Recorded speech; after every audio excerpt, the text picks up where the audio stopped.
Hello, everybody, and welcome to Tuesday. Each and every week here at A Balanced Life, we have been bringing content that is resonant and relevant for each of us. However, as we get ready to spring into balance, let's discover what it means to get social again. Are you ready to get social? As we prepare to go out to teas, dinner en blancs, day parties, brunches, even getting ready for derbies, let me just tell you, I know that the challenge hasn't been easy. This pandemic has caused us to feel comfortable just being at home, getting ready for our teas and our lunches right here on Zoom or whatever platform works for you. But today, we want to talk to a few people who know what it means to get ourselves ready and together. Welcome, everyone, to A Balanced Life. Today, I'm bringing in as our panelists and our guests, we'll talk to Dr. Tierney, Dr. Derek Lewis Noble, Miranda Watkins of Lamont Catering. We'll be talking to Fanchon Kennedy of Fanchon's Tea Room, and then also talking to Dr. Tierney and the Hallmans as they show us what to wear when we get ready to go out and about. And of course, we had to bring a male perspective into our conversation with Dr. Derek Lewis Noble. What I like to do is bring in our contributors today, just so that we can have a conversation about what it means to get ready to get out and about. Dr. Tierney, Charlotte Avery, Fanchon Kennedy, Kevin and Suzette Holman, and Derek Lewis Coleman. Derek Lewis Noble. Welcome to Recording Life, everybody. Hey, everyone. Hello. How's it going? Good to see you, Jackie Wilhelmina. Oh, see, you can tell when you have a relationship with people when they call you by a middle name that's not yours and you just receive it. So I've been Jacquie Wilhelmina for about 30 years. And it's just one of those things when you have good friends to come on board to join you in your journey. Yeah. For today, you guys, we're going to have some conversation about what it means to get ready to get out and about. And all I can say is everybody is taking it a little bit differently. What I like to do is start with Dr. Tierney. And because, Dr. Tierney, some of the things that you've discussed with us in the past about being able to get ready to be out and about and to be social, how do you find it works for people, meeting them where they are in their comfort zone? Oh, you said the CZ word. So here's the thing. As we come out of the hibernation that was winter and get ready for spring, it's a perfect time to actually get out of the hibernation that is your comfort zone. That comfort zone, those are the patterns, the habits, kind of what you said earlier. We kind of get into this slump of not really going anywhere. We're just on autopilot, and this is the perfect time to try something new. Meet new people, do new things, look beyond where you are now and start casting your gaze to the horizon to see what new opportunities are in bloom. I really, really, really, when we're talking about the comfort zone, what I want everyone to remember is that nothing grows in the comfort zone. For your next level to bloom, you have to commit to springing out of your comfort zone.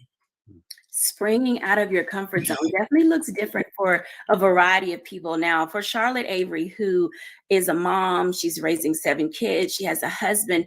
Charlotte, what does springing into balance and getting ready to come into bloom look like for you? And you look fabulous, by the way.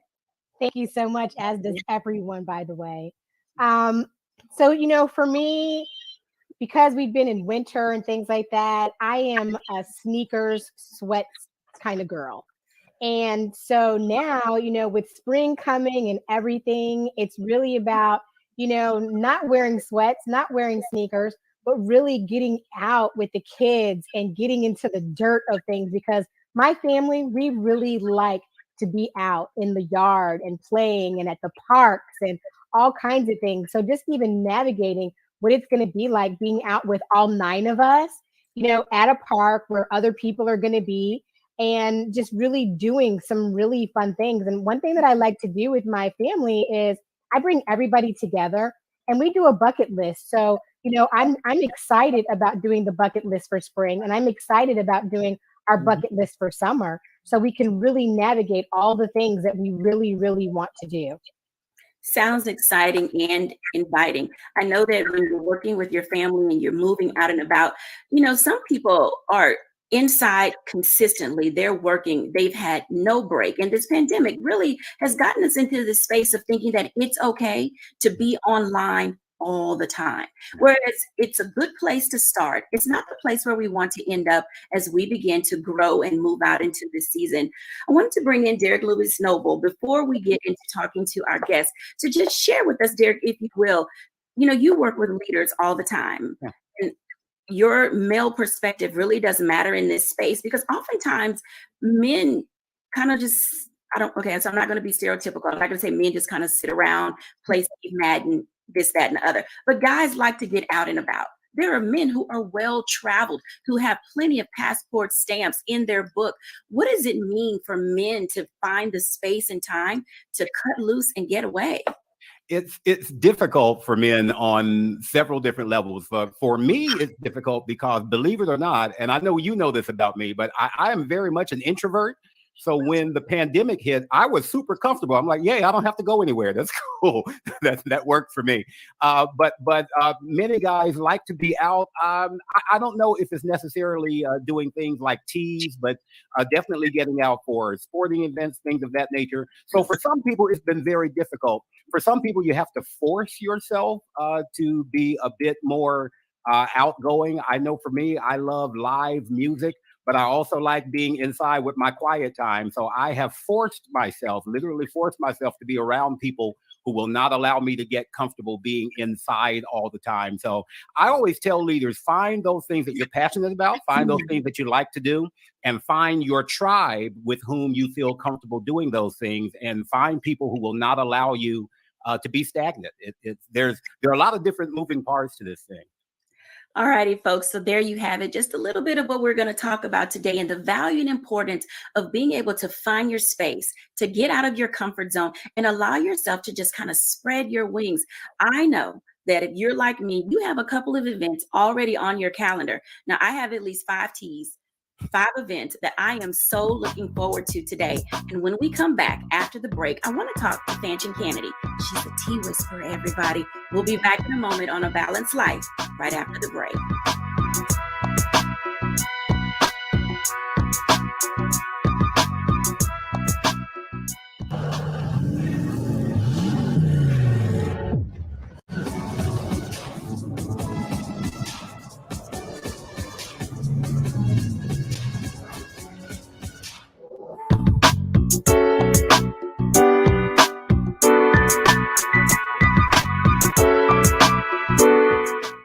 Welcome back, everyone. Our next guest, Fanchon Kennedy, just blew me away. Let me just tell you, the moment that I met her and she shared with me her goal, her vision, her dream, and her aspiration, I knew that she was the perfect person for us to have this discussion with today.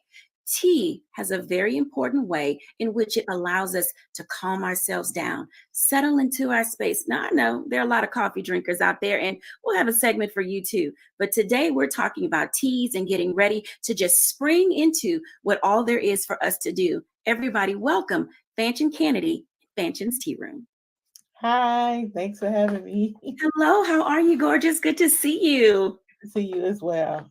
So you bring so much light into every space that you are in. And I have over the years enjoyed talking to you and definitely have indulged in several of your tea blends. So for our audience who's getting to know you, can you tell us a little bit about how you got into becoming a tea whisperer? Tea has been a big part of my life. It started as a teenager going through a lot and fighting a lot of depression, even at times not wanting to live. And I used to just grab me a cup of tea and a journal and sometimes worship music or whatever it was. And I would sit there, and it gave me a space to be quiet and to process my emotions.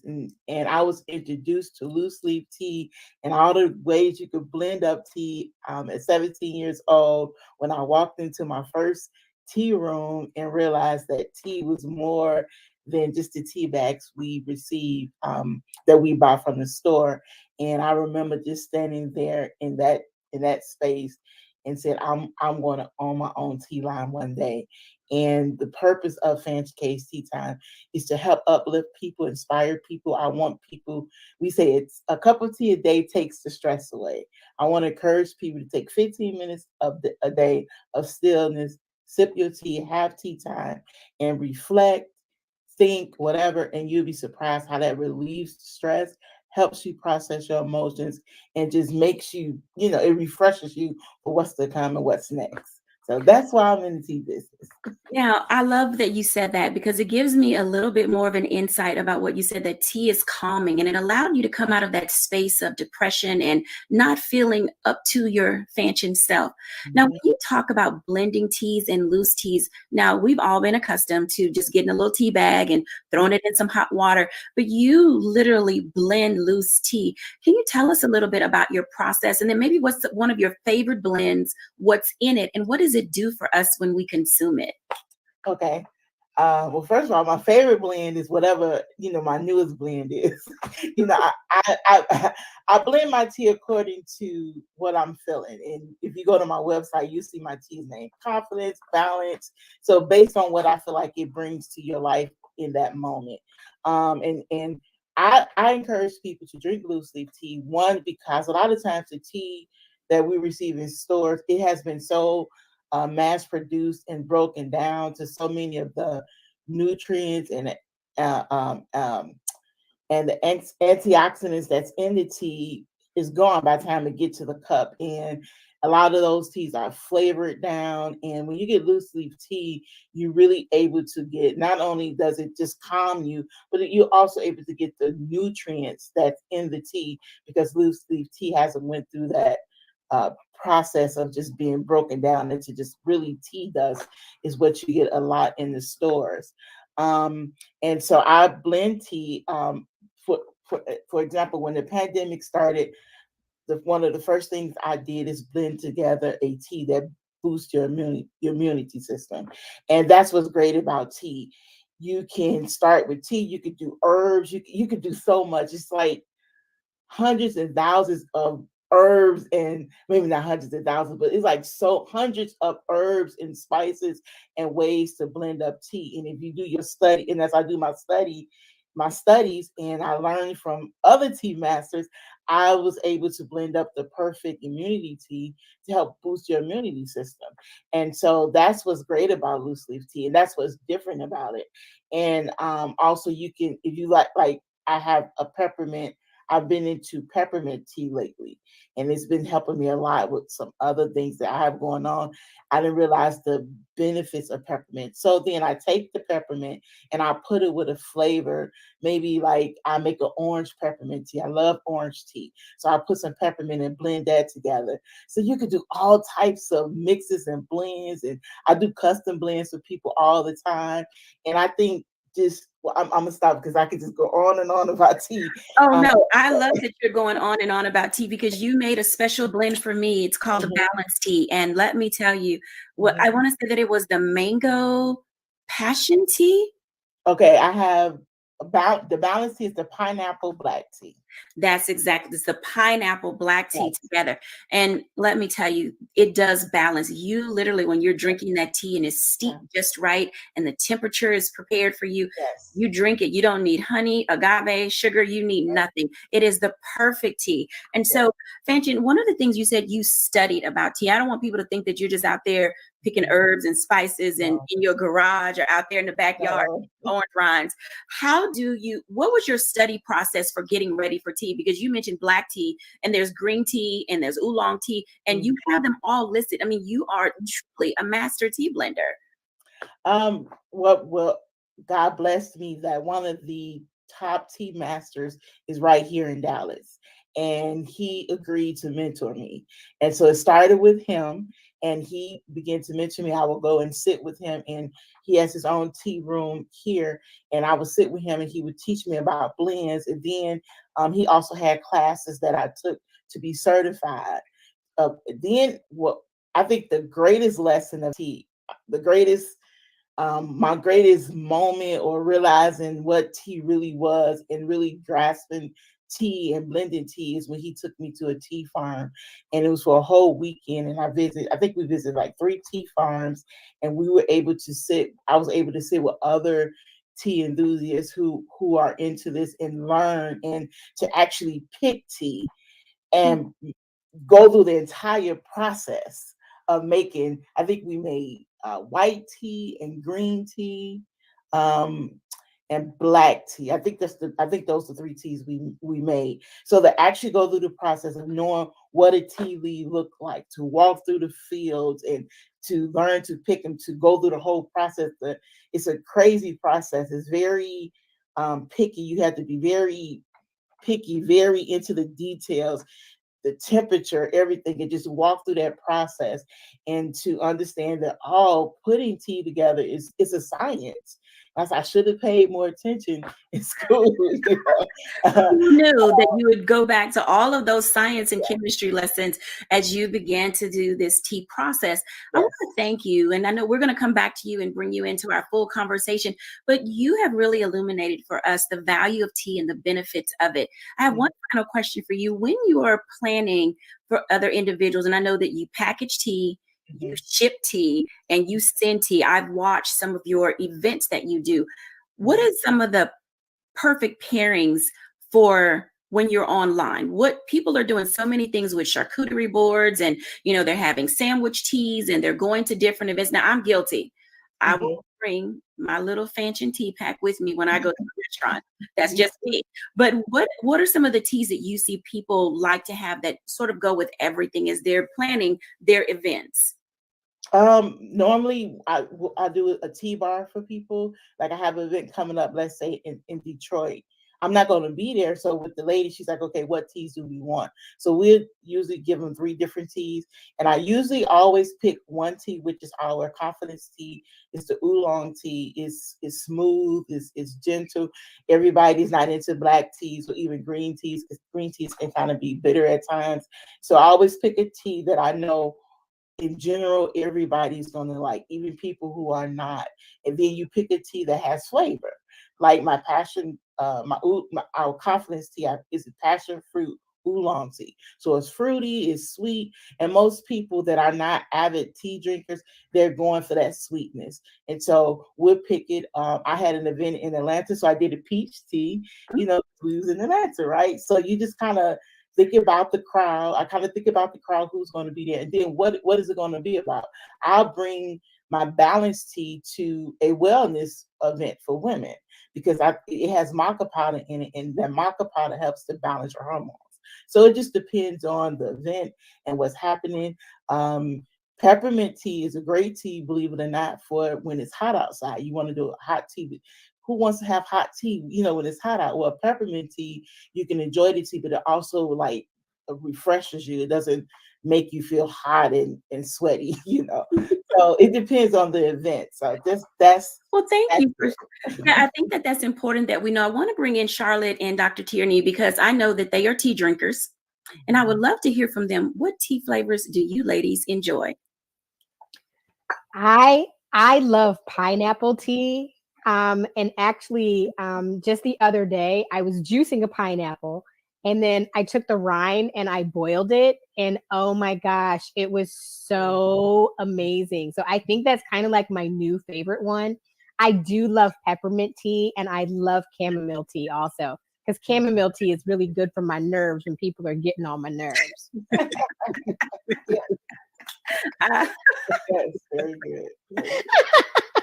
I think that we all needed that good laugh, because there is always a tea that will be right handy. Just when you need, like, let me really sip some tea right now, because I cannot.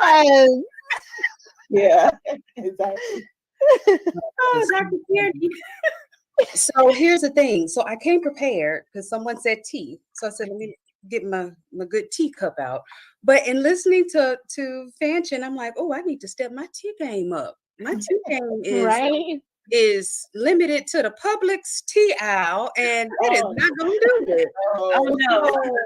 You know, but listening to, you know, and I've had some loose leaf teas, but when you haven't been like brought into that and said, okay, here's how you do it, here's how you steep it, like you were saying, Dr. Jackie, the right temperature and the right, you know, when we're just going for what's convenient, it's like, give me that chamomile tea, give me that green tea, sleepy time, it works, you know. But listening to Fanchon talk about it and the passion and the science behind it, I was like, is there such thing as a sommelier for tea? Because that's exactly the way that I was sitting here thinking about it. And as you were explaining it, I could almost taste, you know, the pineapple and the I don't even know what oolong tastes like, but I felt like I was tasting it as you were, you know, describing it. And so it just really kind of piqued my interest even more in tea. I absolutely love tea, but it made me say, okay, it's time. Maybe you need to talk to her to get her to send you some balanced tea, the oolong tea, the pineapple tea, the peach tea. You know, they getting on my nerves tea, that is tea. I need all the teas, you know. But yes, it's definitely something. I love what you said about the piece of drinking the tea. And allowing it to just soothe you, you know, this can be an easy part of your self-care routine. You know, it doesn't have to be expensive. You can just kind of sit, like you said, journal, drink your tea, and have a whole little moment, you know, to yourself, and calm yourself from whatever is happening, you know, in the day. So absolutely. Thank you so much for sharing that.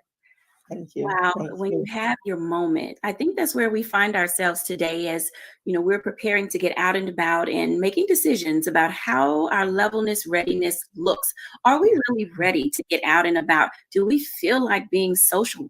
I mean, I don't know. I think I'm ready and I'm preparing myself to get ready to be social. And so I know that I can do it online. I know that I can go to an event. And I want to thank you, ladies, for sharing how tea benefits you and how it really fits into the dynamic of your life. When we come back after the break, now that we've decided what we're going to drink, we're going to talk to Miranda Watkins of Lamont Catering, and she's going to share with us exactly how we can get prepared in order to do some easy, elegant entertaining when we come back after the break.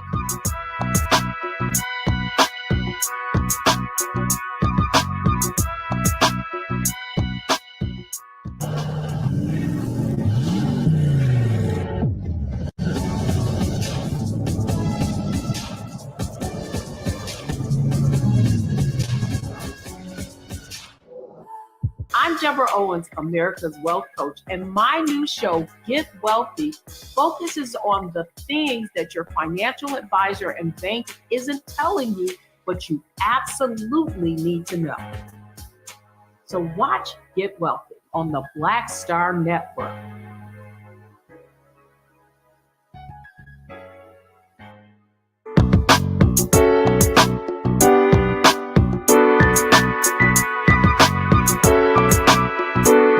Hey, everybody, and welcome back. I'm excited to invite now to share with us Miranda Watkins of Lamont Kitchen. Welcome, Miranda. Good morning. Welcome. Great to see you. It's good to see you as well. Can you tell us a little bit about Lamont Catering, what you do, and how you're helping people prepare for the spring? Sure. We actually have gone to Lamont Kitchen. It's a family name.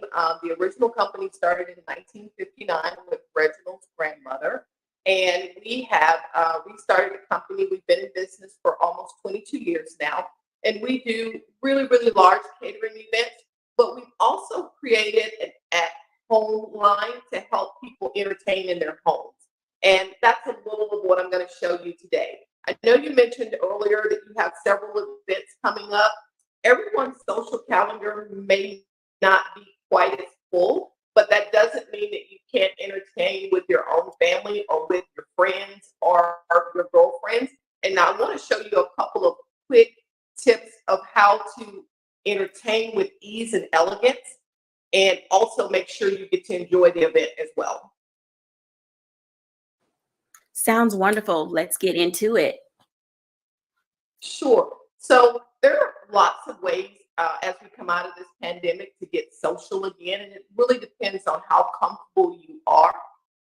We love entertaining outside because that's one of the safest ways, even with the pandemic still going, to entertain. But it's whatever you're comfortable with. So I have a couple of things set up where you can do everything from a simple breakfast with friends, maybe a book club with some of your girlfriends, all the way down to appetizers before you guys go out to the movies. So really quick, if you were just doing a simple breakfast, we have fresh cranberry stones with fruit. You can do a platter as large as you need, but if it's just you and a few of your girlfriends, you can start with something this size. And what I love to tell people to do is remember that people eat with their eyes long before they actually taste anything. So make sure your presentation is there with your food. And I love to add fresh flowers. Now, the trick with adding flowers is you need to make sure they're edible flowers. Two things about edible flowers. One, for them to be edible, they can't be naturally poisonous to humans. And two, they need to be fresh, free of pesticides. So you can find them in the store. If you can't find them, I actually got these out of my own garden. We do an organic garden with no pesticides, so I grabbed them from out there. But it's also always safe to decorate with fruit or herbs because we know just by the nature of what they are that they're safe to use around food that people, humans will consume. Also, I did a quick beverage bar, which is really fun for breakfast. We have orange juice and champagne for mimosas. I always keep them separate because not everyone is a drinker. I also did a flavored water. I use cucumbers and lemons. You can do strawberries, berries. The pictures, you can find them anywhere. This particular picture I grabbed at a Home Goods, very inexpensive. You can literally do everything you see right here for a quick breakfast in less than 30 minutes. Get yourself dressed and be ready when your guests get here. Do you have any questions, Jackie? No, I think that what you're sharing with us is outstanding, and it creates. I think that what you're sharing is outstanding. It creates for our guests a clean and clear picture of how to plan and prepare, whether they're putting their own garden together, if they're shopping at a local grocery store in order to select the items that you're speaking of. But then also you're talking to us about the value and the benefit of what you're using. I love cucumber water with a little splash of lime. I think that it's a great way to have a refresher in the spring or in the summer.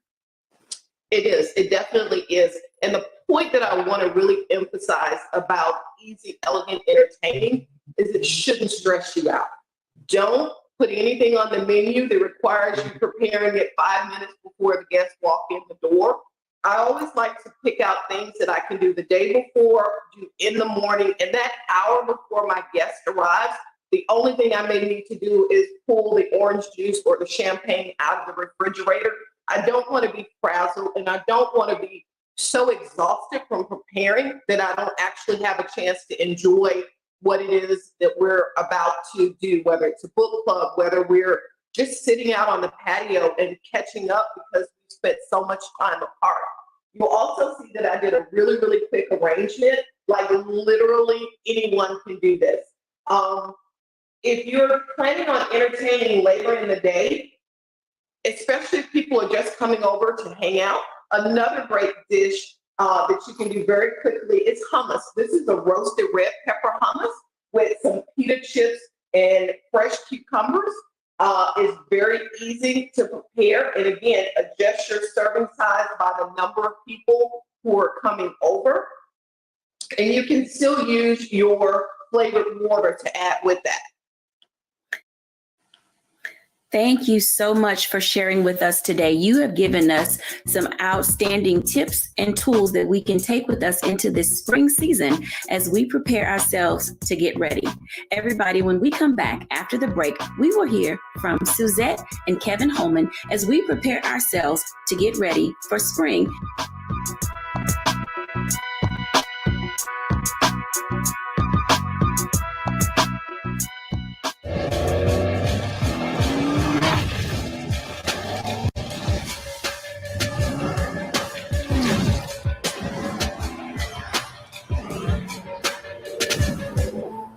Pull up a chair, take your seat.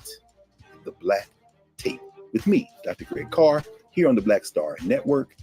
Every week, we'll take a deeper dive into the world we're living in. Join the conversation only on the Black Star Network.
Thank you, Miranda. Oh my goodness, that demonstration, the food that you've shown us, just making certain that we are prepared, whether we're going to have individuals online or have individuals at home. You've given us just the opportunity that we need to say, just maybe we're ready to get out and about and start living our lives again in this pandemic time.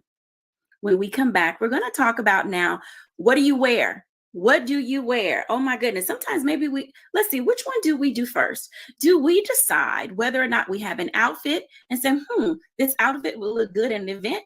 Do we find a hat and say, let me figure out where I can go? Well, when we come back, we're going to talk to Kevin and Suzette Hallman, and we're going to talk to Dr. Derek Lewis Noble. We want to sit and discover, how do we dress our head?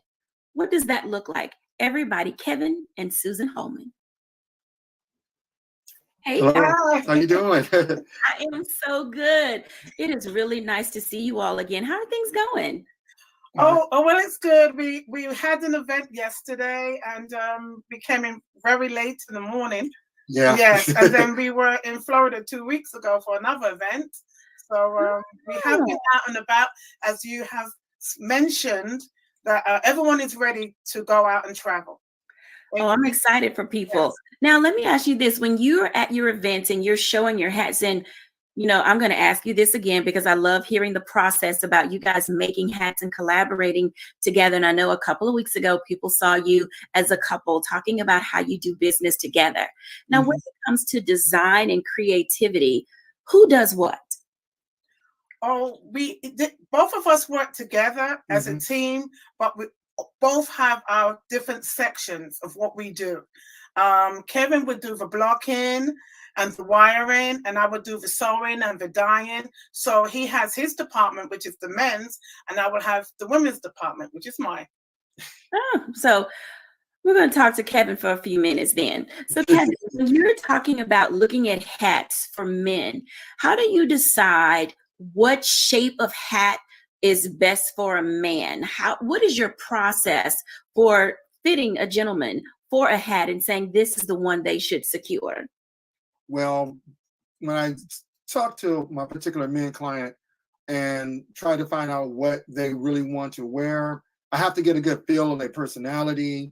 I have to basically see, people have different face shape, sizes in their face, height, color, skin complexion. So I kind of sit down and I kind of talk to them in a consultation to find out those particular angles about it. And then I just get a hat and I show them a couple of designs and we go from there.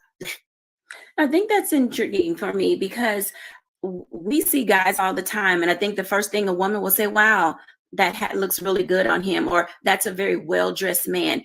How important is the compliment when gentlemen are picking a hat? Is that something that they're looking for to make some decision about they made a good choice or selection? Yes. It used to be a long time ago that a lot of men used to wear a lot of hats. And nowadays it's coming back. And sometimes I have like younger guys who've never really worn too many hats. Used to wear caps all the time. So when I show them something that's a nice hat that looks really good on them, to compliment them and their girlfriend, or maybe their young man is married, whatever, it makes them feel really good. And it gives them it gives them a good confidence and self-esteem. A good hat is like good shoes. First thing a woman sees is what's on a man's head and what's on his feet. Now, that is an excellent observation. I want to bring in Dr. Derek Lewis Noble for a second because, you mentioned how hats are selected. And Derek, he mentioned about men's self-confidence. And I know men don't need the accolades. Oh, so there he dons his hat for us, everybody. Ladies and gentlemen, Dr. Derek Lewis Noble. That's just one. That's just one. So we're going to get hat changes throughout the episode today, which will be very nice to see. And so the hat that you just put on, did it give you a different feel? It definitely changed your look. Totally. In fact, I got this one in Harlem about 5 years ago. I was walking down the street. I just left Marcus Samuelson's restaurant, and I saw it in the window and fell in love. I have been into fedoras since I was a kid, and I got it from my father, because whenever my dad would dress up, my dad was a deacon. Whenever my dad would dress up for church, he would put on the trench coat and he would always put on a hat that matched his coat. So he had a blue one, a black one, and a brown one, and he just went through those three. And I always liked the way he looked in it. And I always noticed that he was getting compliments every time he had the hat on. So I'm like, okay, if dad gets compliments when he wears the hat, I'm going to do the same. So I've always been more into fedoras than baseball caps anyway. Even when I was a teenager, I would put a fedora on in a second and still do. So Yeah. Now, Kevin, you and Derek are talking about this fedora. Is that the most popular style of hat for gentlemen? Yes, the fedora is really like your standard hat, and the particular style of fedora can fit a lot of different people's face and shape and height too, as opposed to other hats. So more people are more common wearing a fedora hat than they are with a pork pie hat or maybe a bigger brim hat, as per se. So yeah, it does make a difference. A lot of people do really like wearing fedoras. It's very popular. I saw Derek just did a hat change for us. So the hat that you have on now, that's slightly business and slightly weekend. Yeah. This one it's actually, for me, it's a bit more weekend than business because it's a lighter hat than the other one was. So the texture is a little bit lighter, so it breathes a little bit better. I have just gotten into, well, not just, probably over the last 2 or 3 years, I've gotten into wearing fedoras with very, very casual clothing. When I was really casual, I would stick on a baseball cap or like my go-to LA Dodgers cap. I've just gotten to the point where I realize that fedoras work well with casual looks as well. So that gives me more of an excuse to wear these things. So, Derek mentioned the feel of the hat was lighter, and I noticed when he flipped it over, it had like a satin lining on the inside, and the felt hats are a little bit thicker. When should men switch hat textures for varying times of year? Now we're getting ready to get out in the spring, and fedoras also come in a bamboo straw-like style as well. Yes, fedoras come in many different materials, especially for spring and summer.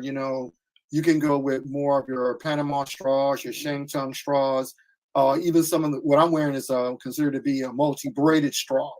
And there's something you can wear too. It's more flexible, a little bit more pliable, and sometimes you have to worry about being crushed. So yeah, when you in spring and summer, you really want to wear some of those hats, depending on where you stay at too. Because if you're in Florida, Louisiana, in the South, it's very hot down there and very humid. So you do want to wear a hat that you can breathe. Yeah. Now that's very interesting. Suzette, I have a question for you and talk about hats being able to breathe. Now, we as women, we will drop a hat in a second if it looks too heavy. It starts to get too hot, and then we move to the style of hat that I'm wearing today, the fascinator. So when should women change up their style of hat, and does it go with the season or with the clothing? It goes with the season, the clothing, and also the event that you're going to.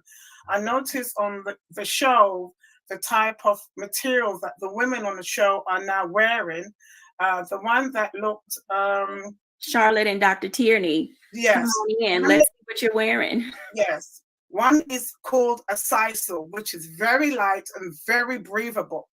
Now, most women don't wear a sisal because it's more for the derby, La Blanc, a dinner, like you said, garden parties and weddings. Then you have one of the ladies who were wearing a cinema fascinator. That could be worn to an event like derby, garden party, or a jazz event. You may never, depending on your taste and what you want to wear. Yeah. Now, the hat that my husband is wearing, the fabric, I find that most women are wearing those, which is heavy and it makes their hair sweat.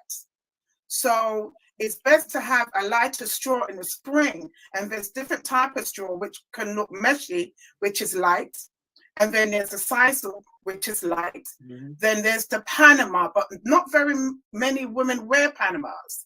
They're just like the basic look, which is its multi-blended straws. Very nice. I have a hat from you. It's my purple hat, and I know that at some point we will show it when we do our breaks. And one of the things that you mentioned to me when I got the hat, you said, "Are you from here?" Which at the time we were in New Orleans at Essence. And I mentioned that I had to bring it back. Now, the hat that I have from you is a soft straw, and it's packable. I think that's one of the most favorite things that I love about that hat is that I can squish it, and then it pops back up, and it's got a little height to it. Why is it important? We travel, we go to events. How important is it for us not to have to also have a hat box when we travel? Because a hat box, you can have a hat box. It depends on where you're traveling. I would suggest sometimes you can stuff your hat depending on the shape and the quality of the hardness of the hat in the middle of your suitcase.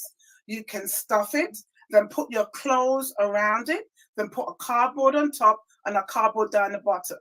Now, because of COVID and the way everyone's traveling, everyone wants to carry less. So when we do shows, we always ask where you're traveling from. Most of our customers are from the California, down south, or from New York, etc. when we do these events. So I always tell them how to pack so they're comfortable purchasing the hats to travel back to where they come from. Thank you for sharing that information. When we come back after the break, I want to bring the ladies in and talk a little bit about hat wearing and where we're going in this season. We'll be back in a moment after the break.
We're all impacted by the culture, whether we know it or not. From politics to music and entertainment, it's a huge part of our lives, and we're going to talk about it every day right here on The Culture with me, Faraji Muhammad, only on the Black Star Network.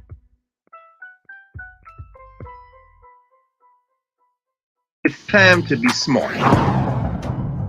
Roland Martin's doing this every day. Oh, no punching! Thank you, Roland Martin, for always giving voice to the issues. Look for Roland Martin in the whirlwind, to quote Marcus Garvey again. The video looks phenomenal, so I'm really excited to see it on my big screen. Support this man, Black Media. He makes sure that our stories are told. See, there's a difference between Black Star Network and Black-owned media and something like CNN. I got to defer to the brilliance of Dr. Carr and to the brilliance of the Black Star Network. I am rolling with Roland all the way. Honored to be on a show that you own. A Black man owns the show. Folks, Black Star Network is here. I'm real revolutionary right now. Roland was amazing on that. Stay black. I love y'all. I can't commend you enough about this platform that you've created for us to be able to share who we are, what we're doing in the world, and the impact that we're having. Let's be smart. Bring your eyeballs home. You can't be Black-owned media and be scared. You dig?